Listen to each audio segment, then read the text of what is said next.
Jason, ഇപ്പോൾ youth കോൺഗ്രസിന്റെ സംസ്ഥാന ജില്ലാ ഭാരവാഹികളാണ് ഈ ആക്രമണത്തിലുണ്ടായിരുന്നതെന്ന് മനസ്സിലാക്കാനാകുന്നു. ഇവരെപ്പോഴാണ് അവിടേക്ക് കയറി വന്ന് ഓഫീസിലേക്ക് കയറി വന്ന് ഈ കരിയോയിൽ ഒഴിച്ചത്?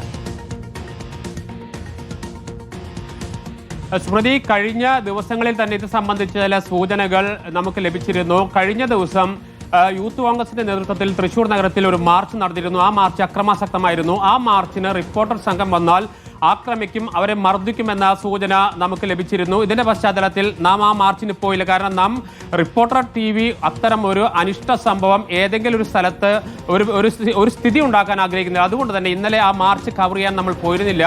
പിന്നീട് ഇന്നാണ് രാവിലെ 9:10 ഇത്തരം ഒരു സംഘം ഇവിടേക്ക് വരുന്നുവെന്ന വിവരം ലഭിക്കുന്ന ഉടൻ തന്നെ നാം ഓഫീസ് പൂട്ടുന്നു. അതോടൊപ്പം തന്നെ ഗേറ്റ് അടയ്ക്കുന്നു. അപ്പോഴേക്കും 5 അംഗ യൂത്ത് കോൺഗ്രസിന്റെ സംസ്ഥാന നേതാവ് ഉൾപ്പെടെ 5 അംഗ സംഘം ഓഫീസിന് മുന്നിലേക്ക് എത്തിയിരുന്നു. ഓഫീസിന് മുന്നിലെത്തി അവർ നമ്മുടെ കാറിന് മുകളിൽ യൂത്ത് കോൺഗ്രസിന്റെ കൊടി വെച്ച് ആക്ഷേപകരമായ മുദ്രാവാക്യങ്ങൾ വിളിക്കുന്നു. ആ മുദ്രാവാക്യം വിളിച്ചതിന് ശേഷം മുകളിലത്തെ നിലയിലേക്കുള്ള നമ്മുടെ ഓഫീസിന് കയറുന്ന മുകളിലത്തെ നിലയിലേക്കുള്ള സ്റ്റെപ്പിൽ മുഴുവൻ കരിയോയിൽ ഒഴിക്കുന്നു. ആ കരിയോയിൽ ഒഴിച്ച ശേഷം നമ്മുടെ അടച്ചിട്ട ഡോറിന് പുറത്ത് പോസ്റ്റർ ഒട്ടിച്ച് ആക്ഷേപകരമായ പോസ്റ്ററുകൾ പതിച്ച ശേഷം അതിലേക്ക് കരിയോയിൽ ഒഴിക്കുന്നു.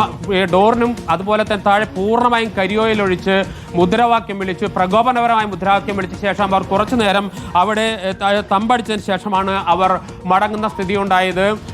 ഞാൻ നേരത്തെ സൂചിപ്പിച്ച പോലെ തന്നെ ഏതു സമയവും ആക്രമണം ഉണ്ടാകുമെന്ന സൂചന കഴിഞ്ഞ ദിവസങ്ങളിൽ ലഭ്യമായിരുന്നു. അതിന്റെ അടിസ്ഥാനത്തിലാണ് പെട്ടെന്ന് തന്നെ നാം ഓഫീസ് പൂട്ടുന്ന സ്ഥിതി ഉണ്ടായത്. അല്ലാത്ത പക്ഷം റിപ്പോർട്ടറെയും അതുപോലെ നമ്മുടെ വാർത്താ സംഘത്തെയും അതുപോലെ തന്നെ മറ്റു രീതിയിലുള്ള ആക്രമണം കൂടി ഉണ്ടാകാൻ സാധ്യതയുണ്ട് എന്നുള്ളത് കൊണ്ട് തന്നെയാണ് നമ്മൾ ഓഫീസ് പൂട്ടുന്ന സ്ഥിതി ഉണ്ടായത്. ഏതായാലും രാവിലെ 5 പേർ മാത്രമാണോ ഈ കൂട്ടത്തിലുണ്ടായിരുന്നത് ജേസൺ? ഇതിപ്പോൾ രാഹുൽ മാങ്കൂട്ടത്തിന്റെ എതിരായ ആരോപണങ്ങൾ ഉയർന്നത്, അത് വാർത്ത നമ്മൾ നൽകിയത് അതാണോ അവരുടെ പ്രകോപനമായിരിക്കുന്നത്? അതാണോ അവരെ ആ മുദ്രാവാക്യത്തിലും അസഭ്യം പറയുന്നതിലൊക്കെ അതാണോ അവർ പറയുന്നത്? പ്രധാനമായി രാഹുൽ മാങ്കൂട്ടത്തിലുമായി ബന്ധപ്പെട്ട വിഷയം തന്നെയാണ് അവർ ഉയർത്തുന്നത്. റിപ്പോർട്ടർ TV രാഹുൽ മാങ്കൂട്ടത്തിനെതിരെ വാർത്തകൾ നൽകുന്നതാണ് അവരുടെ പ്രധാനപ്പെട്ട ആരോപണം. അത്തരത്തിലുള്ള ആരോപണം ശക്തമാക്കുക എന്നതാണ് അതിന്റെ പ്രതിഷേധം എന്ന നിലയാണ് അവർ ഇന്നലെയും നമുക്ക് നേരെ ആക്രമണത്തിന് കോപ്പ് കൂട്ടിയിരുന്നു. അത് അറിഞ്ഞുകൊണ്ട് തന്നെ നാം അത്തരമൊരു അന്തരീക്ഷം ഒഴിവാക്കാൻ വേണ്ടി നമ്മൾ ആ പ്രദേശത്തേക്ക് പോയിരുന്നില്ല. പക്ഷേ ഇന്ന് നാം ആ പ്രദേശത്തേക്ക് പോയില്ലെങ്കിൽ അവർ നമ്മെ തേടി വന്നിരിക്കുന്നു, നമ്മുടെ ഓഫീസിലേക്ക് വന്നിരിക്കുന്നു. ഓഫീസിന് നേരെയുള്ള ആക്രമണം ഉണ്ടായിരിക്കുന്നു. ഓഫീസ് പൂട്ടിയില്ലായിരുന്നുവെങ്കിൽ ഒരുപക്ഷെ ഓഫീസിനകത്ത് കയറി കൂടുതൽ അക്രമാസക്തമാകുന്ന സ്ഥിതി ഉണ്ടാകുമായിരുന്നു. പക്ഷേ ഓഫീസ് പൂട്ടിയത് കൊണ്ട് തന്നെ അതിന് മുകളിൽ വളരെ അപമാനകരമായ, വളരെ ആക്ഷേപകരമായ പോസ്റ്ററുകൾ പതിക്കുകയും അതിനുശേഷം കരിയോയിൽ ഒഴിക്കുകയും പ്രകോപനപരമായ മുദ്രാവാക്യം മുഴക്കുകയും ചെയ്തു.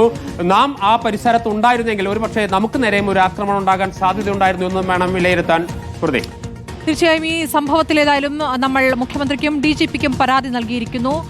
മാധ്യമ സ്ഥാപനങ്ങളുടെ നേർക്ക് നേരിട്ട് വന്ന് ആക്രമണം നടത്തുന്ന രൂപത്തിലേക്ക് യൂത്ത് കോൺഗ്രസ് മാറിയിരിക്കുന്നു. അതിന്റെ നേർക്കാഴ്ച കഴിഞ്ഞ ദിവസം നമ്മൾ കണ്ടതാണ്. ഷാഫി പറമ്പിൽ പങ്കെടുത്ത പരിപാടിയുടെ സമയത്ത് വടകരയിൽ കണ്ടതാണ്. ഇപ്പോൾ ഇതാ തൃശ്ശൂരിലും സംഭവിച്ചിരിക്കുന്നു. 2 ദിവസം മുമ്പാണ് യൂത്ത് കോൺഗ്രസ് ഗ്രൂപ്പിൽ റിപ്പോർട്ടർ TVക്കെതിരായ ഭീഷണി സന്ദേശം വന്നത്. രാഹുൽ മാങ്കൂട്ടത്തിൽ രാജിവെച്ചാൽ ആക്രമിക്കുമെന്നും റിപ്പോർട്ടർ TV അടിച്ചു തകർക്കുമെന്നുമായിരുന്നു യൂത്ത് കോൺഗ്രസ് പാറശാല മണ്ഡലം സെക്രട്ടറിയുടെ ഭീഷണി.